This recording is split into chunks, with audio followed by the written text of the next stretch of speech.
정부가 10년 만에 부동산 투기의 한 축으로 지목됐던 세종시 아파트 특별공급을 대폭 손질했습니다. 수도권에서 본사가 이전하는 사례만 주기로 한 건데 대전에서 이전하는 중기부 공무원들의 특공 혜택은 그대로 주기로 해서 논란이 커지고 있습니다. 어마어마한 경쟁률 때문에 아파트 당첨에 꿈도 꾸기 어려운 시민들은 납득하기 어렵다는 반응입니다. 조혜영 기자입니다. 세종시 아파트 이전 기관 종사자 특별 공급 요건이 대폭 강화됩니다. 수도권에 있던 본사를 세종시로 이전하는 경우에만 특별 공급 기회를 주고 순환 근무로 특공 분양을 받는 허점을 막기 위해 지사 신설, 이전의 경우도 특공 대상에서 제외됩니다.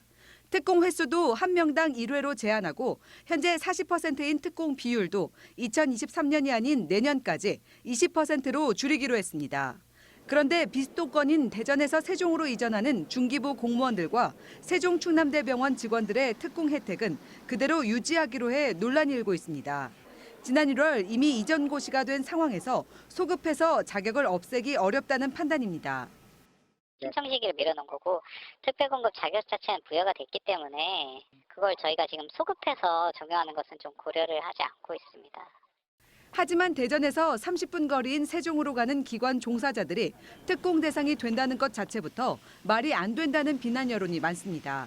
특히 수백 대 1의 경쟁률로 매번 청약에서 떨어지는 세종 시민들은 공무원들의 특공 당첨을 바라보는 허탈감이 더 클 수밖에 없습니다. 실제 거주하는 사람들은 몇 번씩 해도 계속 떨어지고 이렇게 로또 청약에 대한 갈망이 아주 크거든요.